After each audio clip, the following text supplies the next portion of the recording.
గురుగారు నమస్కారం. పరమేశ్వర అర్పితమస్తు. గురుగారు, అశ్విని నక్షత్రంలో పుట్టిన వారి యొక్క వ్యక్తిత్వం అంటే వారి క్యారెక్టర్ ఏ విధంగా ఉంటుంది అంటే ఏం చెప్తారు? నక్షత్ర ప్రమాణకాల్లో అశ్విని నక్షత్రం అనేటువంటి వారి ఆలోచన చురుగ్గా ఉంటుంది. ఏ విషయానికన్నా స్పాంటేనియస్గా సమాధానం ఇవ్వడానికి ఎక్కువ ఆస్కారం ఉంటుంది. ఈ నక్షత్ర జనించిన వారు గడ్డం దగ్గర వచ్చేసరికి కొంచెం కోలగా దిగేటువంటి అవకాశము, మాట్లాడేటువంటిది ఏ విధానం అన్నా సరే ముక్కుసూటిగా చెప్పడము. రెండోది, తిన మీదకి ప్రమాదం వస్తుంది అంటే అవతల వ్యక్తి ఎవరైనా సరే ఇతనికి ఎంత నచ్చినా సరే అతన్ని బలిపశువు చేసేటువంటి అవకాశానికి ఎక్కువ దారితీస్తూ ఉంటారు. పైగా ఈ అశ్విని నక్షత్రంలో ఉన్న వారికి ఆలోచన విధానం అత్యంత వాయువేగంగా మార్చేసుకుంటూ ఉంటారు. డెసిషన్ దేని మీద కూడా కాన్సన్ట్రేషన్ ఉంచుకునేటువంటి అవకాశం తక్కువ. ఒకే తాటి మీద ఉండే అవకాశాలు ఉండవు. వీరు మాట్లాడేటువంటి మాట మృదువుగా ఉంటుంది, చేసేటువంటి పనులు కొంచెం హార్డ్గా చేస్తారు. పైగా వీరి యొక్క వ్యక్తిత్వం దగ్గరికి వచ్చేసరికి ఏంటంటే తిన అవసరం కొత్తం ఎవరినైనా సరే బలిపశువు చేయడానికి కూడా వెనకాడేటువంటి అవకాశాలు ఉండవు. ఇంకొక విషయం ఏంటంటే ఈ అశ్విని నక్షత్ర జాతకంలో ఉన్నటువంటి వారికి ఉన్నతమైనటువంటి విలువలతో కూడుకుని కాంప్రమైజ్ అయ్యేటువంటి అవకాశం ఉండదు. ఇది కాకపోతే అదేనా సరే చూద్దాంలే అనేది ఉండదు. ఇది కావాలి అంటే అదే. ఎక్కడ కూడా రాజీ పడినటువంటి జీవితాన్ని కొనసాగిస్తూ ఉంటారు. ఇందులో ముఖ్యంగా వీళ్ళ వరకు చెప్పుకోతగ్గ ఆలోచన ఏంటంటే వీరు ఏ విషయాన్నైనా స్పాంటేనియస్గా చెప్పడము, సమాధానం దొరకకుండా తప్పించుకోవడానికి మార్గాలు వెంటనే నెత్తికేసుకోవడము. దీనివల్ల ఇతనికంటే ఇతనితో ప్రయాణం చేస్తున్న వాళ్ళకి మాత్రం రిస్క్ అనే చెప్పాలి. ఆరోగ్యం విషయంలో కూడా వీరు ఎక్కువ శాతం మెడకి కానీ గొంతుకు సంబంధించి కానీ కొన్ని ఇబ్బందులు అనేటువంటివి ఎదుర్కొంటారు ఎక్కువ. పైగా ఈ నక్షత్రంలో జనించిన వారి విషయానికి వస్తే కనుక వీరి విధానంలో ఆర్థికంగా స్థిరత్వం ఏర్పడుతుంది. వచ్చిన డబ్బుని ఎక్కడెక్కడ ఇన్వెస్ట్ చేస్తే తను సేఫ్ జోన్లో ఆడగలడు అనేటువంటి ఖచ్చితమైన నిర్ణయం ఉంటుంది. ఎక్కడా కూడా రూపాయిని బెసగనివ్వడు, వృధాగా ఖర్చు పెట్టడు. వీడికి అవసరం అనుకుంటేనే డబ్బులు తీసి ఎదుటివాడితో ఇతనికి ఉపయోగపడుతుందంటే మాత్రమే ఉపయోగిస్తాడు తప్ప అతనితో ఇతనికి అవసరం లేకపోతే ఏం మాట్లాడాలి, సైలెంట్గా ఉంటాడు. పిసినారి అనుకోవచ్చు అంటారా? జాగ్రత్త పరుడు అని చెప్పాలి, పిసినారి అనుకుంటాం కదా. ఎందుకంటే పిసినారి అయితే అవసరం కొద్ది కూడా తీయడు, ఇంకా తక్కువగా వస్తుందేమో ఆలోచిస్తాడు.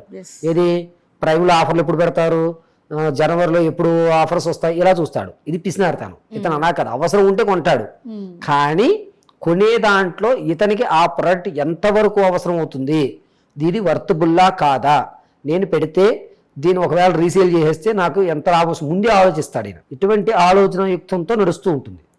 చాలా జాగ్రత్తగా తన రాజకీయ పరంగా కానీ, సంగీత సాహిత్య సినీ కళా పరిశ్రమలో కానీ వీళ్ళ మాట చాలా స్పష్టతగా ఉంటుంది.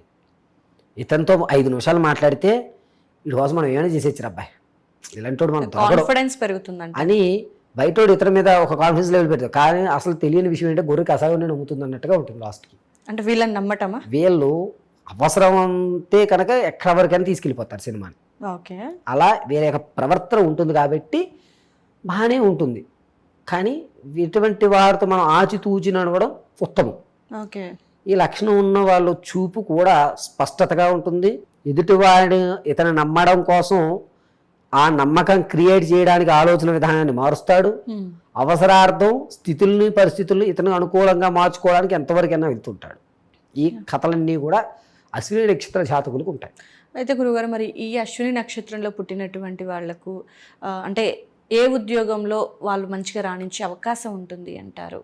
ఉద్యోగమా, బిజినెస్, ఎలాంటి వాటి విషయంగా చెప్పుకోవాలంటే అశ్విని నక్షత్రాల ఆధారంగా ఉద్యోగ ప్రాప్తులు వీటిని ఖచ్చితంగా నిర్ణయించలేము. జాతక చక్రం అనుసరించుకుని మాత్రమే మనం రంగాలు అంటే రాశి గణాల ప్రకారంగా మాత్రమే మనం వీరు ఏ రంగంలో అయితే ఉన్నతమైన ఆలోచన ఉంటుందని మాత్రం డిసైడ్ చేయొచ్చు.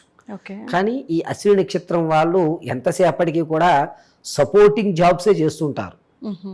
వాడు ఎంతసేపు ఎవరో ఒకరిని పెట్టుకుని మాత్రమే జాబులో అనుకోండి పై ఆఫీసర్తో ఫ్రెండ్షిప్ చేస్తాడు ఇతనికి రిస్క్ లేకుండా. వ్యాపారం అనుకోండి, వ్యాపారంలో ఎవరో ఒకరిని స్లీపింగ్ పార్ట్నర్గానో లేకపోతే నువ్వు సపోర్ట్ ఇవ్వి నాకు అని చెప్పి అతనికి నేను వాటా ఇస్తాను అని చెప్పి అతనికి 40 నాకు 60 నేను కష్టపడతాను నువ్వు కూర్చో, ఇటువంటి వ్యవస్థను నడుపుతారు. ఈ లక్షణాలు ఉంటాయి.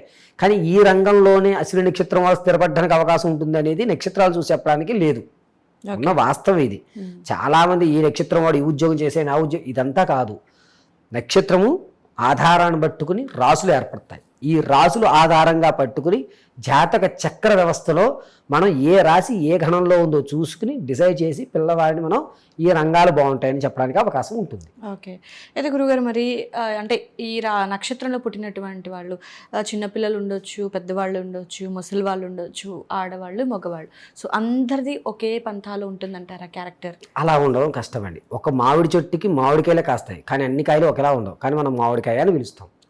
ఈ అశ్విని నక్షత్రంలో ఉన్న వాళ్ళు కూడా అంతే లక్షణాలు. మగవారైతే నేను చెప్పిన లక్షణాలతో నడుస్తుంది, ఉద్యోగ వ్యాపారం ఏ వేస్తున్నాను సార్. పిల్లల దగ్గరికి వచ్చేసరికి ఏంటంటే చదువులో వీడు చూసి రాయడం కానీ ఏదన్నా చేస్తాడు, వీడికి రావాల్సిన మార్కులు వస్తాయి. ఇక ఆడవారి విషయానికి వస్తే ఏంటంటే ఇద్దరు కొట్టుబెట్లాడుతుంటే నాకెంత లాభం కలుగుతుందని చూస్తుంటారు ఆడవారు. ముసలి వాళ్ళ విషయానికి వస్తే ఏంటంటే అయిపోయింది కదా, మనకి కావాల్సింది ఏంటంటే కాలక్షేపానికి ఎవరికైనా మిల్లులు పెట్టి మనం ఆనందిద్దాం అనుకున్న లక్షణాలు ఉంటాయి. ఇక బంధువర్గంలో కొంతమందికి కీచులాట్లు పెట్టి ఆనందం, పైశాచిక ఆనందం పొందేటువంటి వారు కూడా ఈ నక్షత్రంలో ఎక్కువ మంది ఉంటారు. ఇలా అశ్విని నక్షత్రంలో పిల్లలు, ఉద్యోగస్తులు, వ్యవసాయదారులు, రైతులు, ఇలా వేరే వేరే ఆలోచన విధానాలు ఏ విధంగా ఉంటాయి. ఓకే. సో అందరికీ ఒకే రకంగా కూడా ఉండదు. ఫస్ట్ లక్షణం ఏమిటంటే ఎదుటివాడిని బలిపశువు చేయడం.